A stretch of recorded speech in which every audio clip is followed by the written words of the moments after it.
Hello, everyone. Welcome to Katawa Shoujo. Now, I'm going to also start off right up front and say I do not speak Japanese. I do not know more than a few words of Japanese, and I'm really unclear on the pronunciation and all. I also do not read manga, so this is going to be a new experience for me. So please excuse any kind of mispronunciations and all. I'm going to give it my best at how I think it should be said based on a long history of watching samurai movies.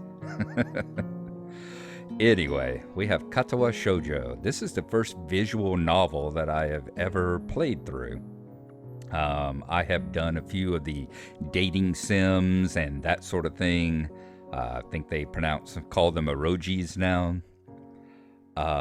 But I've never actually played with one of the visual novels here that actually have such a powerful story involved with it. I've been deeply, deeply moved by reading this novel, and I hope perhaps that y'all will come out of something with it too. Now, I'm probably not going to do a complete playthrough through all the, I may or may not, I'm not going to do first anyway, a complete playthrough of each one of the young lady's arcs in the good, neutral, and bad endings, depending on your choices. I'm going to try to shoot for all good endings if possible, because this game here, this visual novel, is something of a heartbreaker. It is something of a tearjerker. It will rip your emotions out of your chest and stomp them flat. And you'll be on a roller coaster ride even whenever you get the good ending. So, basically, I'm going to do this just so that I can have a playlist of it, because I enjoy the story.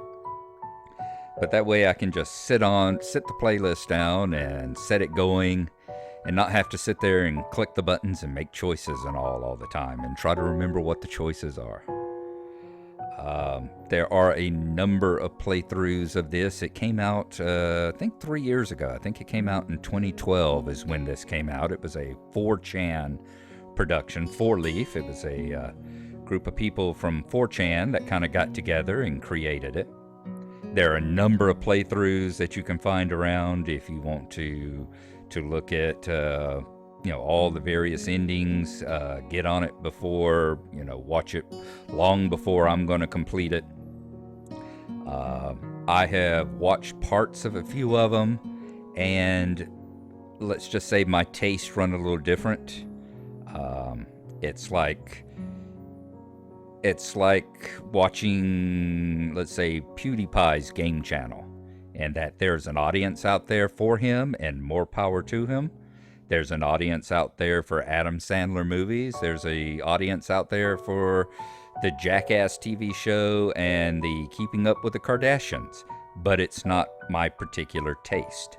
So I'm not going to denigrate them or anything. I'm just saying that it's not my particular taste. Some of them take it in a comedic fashion, and I don't know if it's a case of, most of them I've noticed are the kind of the macho guys will take it in kind of comedic fashion. I don't know if they're trying to prove that, hey, I'm not getting moved by this. I'm going to crack jokes at every opportunity. Don't know. More power to them. Once again, not my style. Other people tend to make comments after every single line and every single page. It's like they'll read 2 lines of text and then they'll have a 30-second dissertation on it, and read a couple of lines of text and have another 30 minutes comment on it. That's fine too, but not what I'm looking to do. This is going to be pretty much a straightforward reading of the novel. I said, once again, for my benefit, so I can sit there and enjoy it. Put the playlist on run and just sit and enjoy it without all the extraneous stuff. So if you enjoy it too, I hope you will. and I hope you will get satisfied. There may be a little bit at the end of every episode. I'm going to try to keep all the runs down to about 20 minutes for the sake of listening to it and for the sake of reading it. And I might have a few minutes at the end of every episode where I make remarks or give my thoughts or comments, but it'll be very easy to skip that way. You can get to the end, and once the chapter's over, you can go to the next episode and not worry about my comments and all. So why don't we get started here, shall we? As you see, I have played through all the girls' arcs. I've played through all 5 of the arcs, and I've even played through the guys' arc and ended up with the bad ending from that particular arc as well, which I don't think actually shows up on this. But as I said, I'm going to go through them. I'm going to start with Emmy, the young track star, being that she was the first one that I went down and the first one that I happened to stumble my way through and luckily get the happy ending on her. So we will see how it goes, and we're going to get started here in just a moment. I will also say that this first chapter here, as we start into it, is basically going to be chapter 0. This is going to be the stuff that you go through every single game, every single time you start at the beginning and run through all the way up to the first decision. So this will be basically chapter 0, assuming I continue this and make a playlist for each girl. This will be put at the very beginning of each of those playlists, since it just repeats in every instance. So we are going to start here in just a moment with Katawa Shoujo, Emmy's story.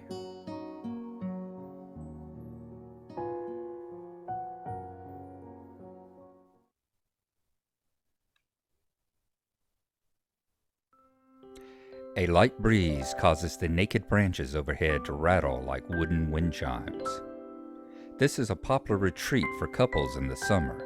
The deciduous trees provide a beautiful green canopy far out of the sight of teachers and fellow students. But now, in late winter, it feels like I'm standing under a pile of kindling. I breathe into my cupped hands and rub them together furiously to prevent them from numbing in this cold. Just how long am I expected to wait out here anyway, I say. I'm sure the note said 4 p.m. Ah yes, the note slipped between the pages of my math book while I wasn't looking. As far as cliches go, I'm more of a fan of the letter in the locker, but at least this way shows a bit of initiative. As I ponder the meaning of the note, the snowfall gradually thickens. The snowflakes falling silently from the white-painted sky are the only sign of time passing in this stagnant world. Their slow descent upon the frozen forest makes it seem like time has slowed to a crawl. The rustling of dry snow underfoot startles me, interrupting the quiet mood. Someone is approaching me from behind. Hisao? You came? A hesitating, barely audible question. However, I recognize the owner of that dainty voice instantly. I feel my heart skip a beat. It's a voice I've listened to hundreds of times, but never as more than an eavesdropper to a conversation. I turn to face this voice, the voice of my dreams, and my heart begins to race.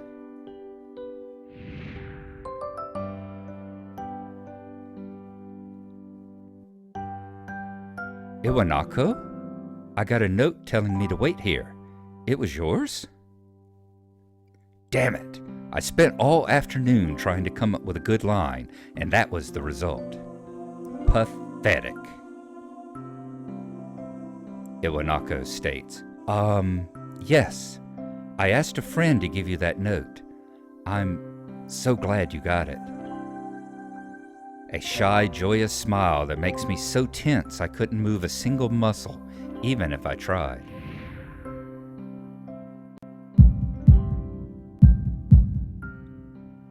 My heart is pounding now, as if it were trying to burst out from my chest and claim this girl for itself.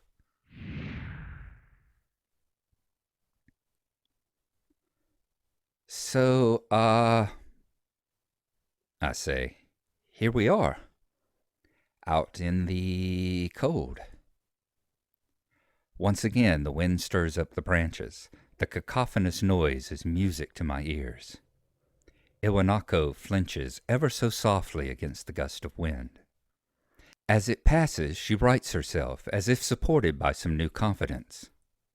Her eyes lock with mine, and she lazily twirls her long dark hair around her finger. All the while, the anxious beating of my heart grows louder. My throat is tight. I doubt I could even force a word out if I tried. Iwanako says, You see, I wanted to know if you'd go out with me. I stand there, motionless, save for my pounding heart. I want to say something in reply, but my vocal cords feel like they've been stretched beyond the breaking point. Hisao? I reach up to try to massage my throat, but this only sends spikes of blinding pain along my arms. Hisao! My whole body freezes, save for my eyes, which shoot open in terror.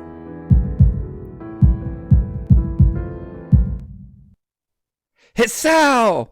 Iwanoko screams. The beating in my chest suddenly stops, and I go weak at the knees. The world around me, the canopy of bare branches, the dull winter sky, Iwanoko running towards me, all these fade to black. The last things I remember before slipping away are the sounds of Iwanoko screaming for help and the incessant clatter of the branches above.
It's been 4 months since my heart attack.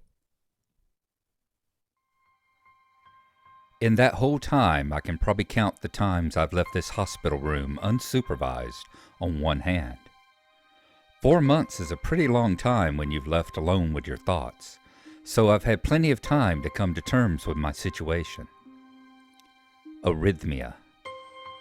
A strange word, a foreign, alien one that you don't want to be in the same room with. A rare condition. It causes the heart to act erratically and occasionally beat way too fast.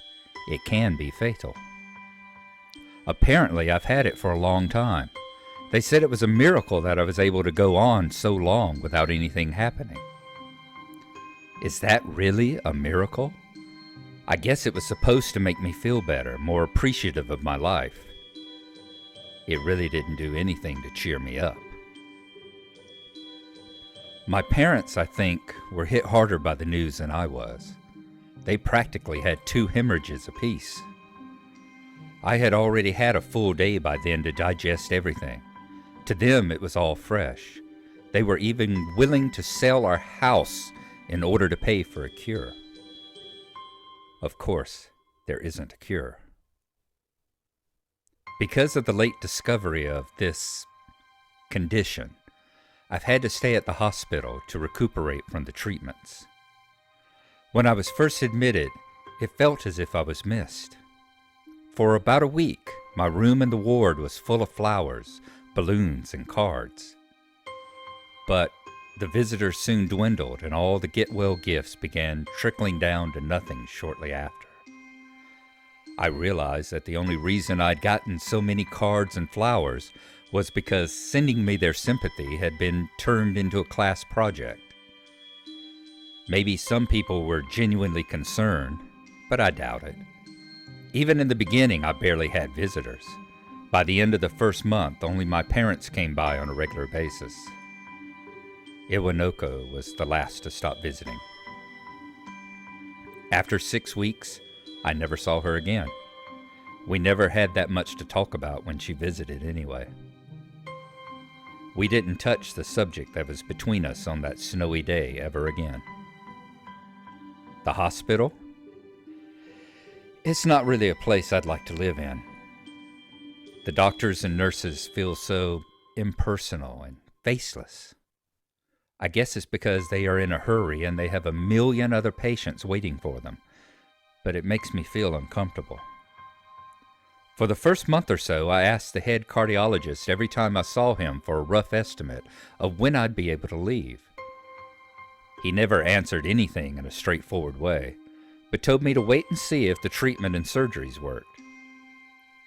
So I idly observed the scar that those surgeries had left on my chest slowly change its appearance over time, thinking of it as some kind of omen. I still ask the head cardiologist about leaving, but my expectations are low enough now that I'm not disappointed anymore when I don't get a reply. The way he shuffles around the answer shows that there is at least some hope. At some point, I stopped watching TV. I don't know why, I just did. Maybe it was the wrong kind of escapism for my situation. I started reading instead. There was a small library at the hospital, although it was more like a storeroom for books. I began working my way through it, one small stack at a time. After consuming them, I would go back for more. I found that I liked reading, and I think I even became a bit addicted. I started feeling naked without a book in my hands. But I loved the stories. That was what my life was like. The days became increasingly harder to distinguish from each other, differing only by the book I was reading and the weather outside. It felt like time blurred into some sort of gooey mass I was trapped inside, instead of moving within. A week could go by without me really noticing it. Sometimes I'd pause in realization that I didn't know what day of the week it was. But other times, all the things that surrounded me would painfully crash into my consciousness through the barrier of nonchalance that I had set up for myself. The pages of my book would start to feel sharp and burning hot, and the heaviness in my chest would become so hard to bear that I had to put the book aside and just lay down for a while, looking at the ceiling as if I was going to cry. But that happened only rarely, and I couldn't even cry. Today, the doctor comes in and gives me a smile. He seems excited, but not very. It's like he's trying to make an effort to be happy on my behalf. My parents are here. It's been a few days since I last seen them. Both of them are even sort of dressed up. Is this supposed to be some kind of special occasion? It's not a party. There is this ritual the head cardiologist has. He takes his time, sorting his papers, then setting them aside as if to make a point of the pointlessness of what he just did. Then he casually sits down on the edge of the bed next to mine. He looks me in the eyes for a moment. "Hello, Hisao. How are you today?" I don't answer him, but I smile a little back at him. "I believe that you can go home. Your heart is stronger now, and with some precautions, you should be fine. We have all your medications sorted out. I'll give your father the prescription." The doctor hands a sheet of paper to my dad, whose expression turns wooden as he reads it quickly. So many, my father says. I take it from his hand and take a look myself, feeling numb. How am I supposed to react to this? The absurdly long list of medications staring back at me from the paper seems insurmountable. They all blend together in a sea of letters. This is insane. Side effects, adverse effects, contraindications, and dosages are listed line after line with cold precision. I try to read them, but it's so futile. I can't understand any of it. Attempting to only makes me feel sicker. All this for the rest of my life? Every day? The doctor says, I'm afraid that is the best we can do at this point. However, new medications are always being developed, so I wouldn't be surprised to see that list fade over the years. Years? What kind of confidence booster is that? I'd have felt better if he hadn't said anything at all. Also, I've spoken with your parents, and we believe that it would be best if you don't return to your old school. What? Please, calm down, Hasao. Listen to what the doctor has to say, my father says. Calm down. The way he says it tells me that he knew full well that I wouldn't like it. Am I going to be homeschooled? Whatever my concern shows, it's ignored.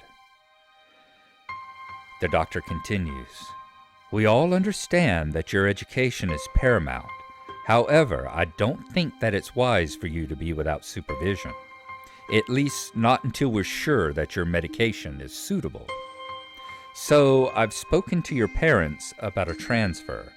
It's a school called Yamaku Academy that specializes in dealing with disabled students. Disabled? What? Am I? It has a 24-hour nursing staff, and it's only a few minutes from a highly regarded general hospital, the doctor says. The majority of students live on the campus. Think of it as a boarding school of sorts. It's designed to give students a degree of independence while keeping help nearby. Independence. It's a school for disabled kids. Don't try to disguise that fact. If it was really that free, there wouldn't be a 24-hour nursing staff, and you wouldn't make a hospital being nearby a selling point. My father interjects, Of course, that's only if you want to go, but your mother and I aren't really able to homeschool you. We went out there and had a look a couple of weeks back. I think you'd like it. It looks like I really don't have a choice. Compared to other heart problems, people with your condition usually tend to live long lives, the doctor tries to comfort me. You'll need a job one day, and this is a good opportunity to continue your education. This isn't an opportunity. Don't call it an opportunity. Don't call it a goddamned opportunity.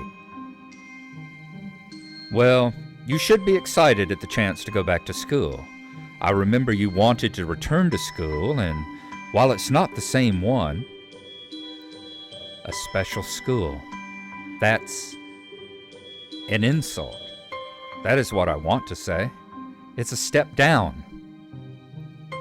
My father says, It's not what you think. All of the students there are pretty active, in their own sort of way. It's geared towards students that can still get around and learn, but just need a little help in one way or another. Your father's right, and many of the graduates of the school have gone on to do amazing things. A person doesn't have to be held back by their disability. One of my colleagues in another hospital is a graduate. I don't care. A person doesn't have to be held back by their disability? That's what a disability is. I really hate that something so important was decided for me. But what can I do about it? A normal life is out of the question now. It's funny. I'd always thought my life was actually kind of boring. But now I miss it. I want to protest. I want to blame this lack of reaction on shock or fatigue. I could easily yell out something now, something about how I can go back to school anyway. But no, I don't say anything. The fact is that I know now it's futile. I look around the room feeling very tired of all this. The hospital, doctors, my condition, everything. I don't see anything that would make me feel any different. There really isn't a choice. I know this, but the thought of going to a disabled school, what are those even like? As much as I try to put a positive spin on this, it's very difficult. But let me try. A clean slate isn't a bad thing. That is all I can think of to get me through this. At least I still have something. Even if it's a special school, it's something. It's a fresh start and my life isn't over. It would be a mistake to just resign myself to thinking that. At the very least, I'll try to see what my new life will look like.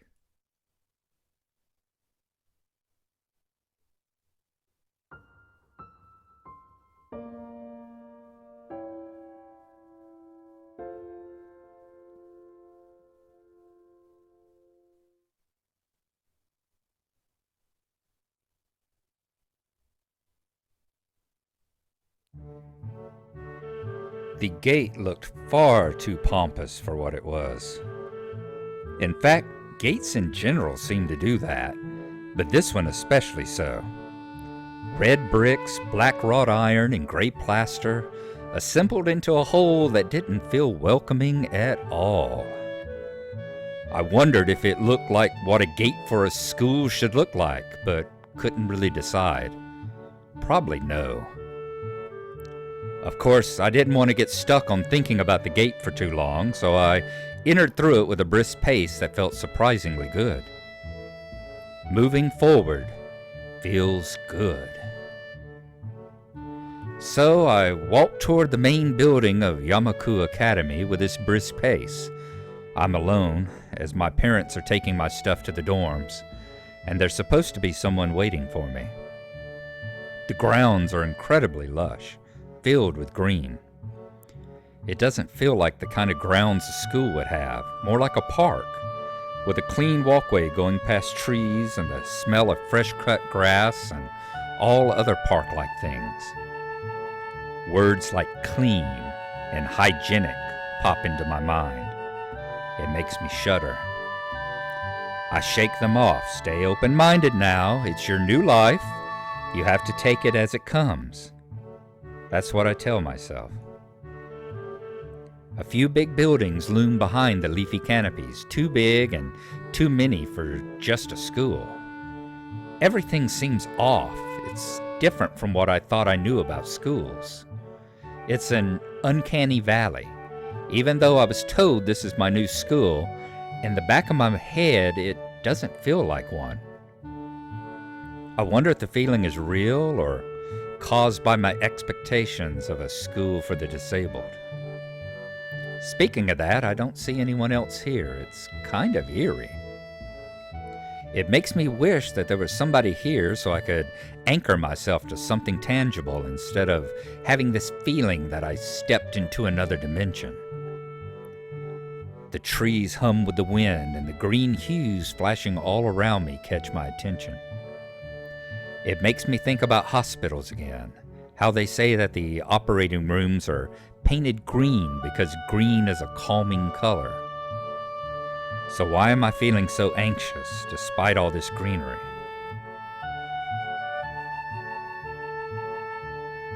Only after I stand in front of the haughty main building, I surprise myself by realizing why the gate bothered me. It was the last chance I had to turn back, even if I had no life I could return to.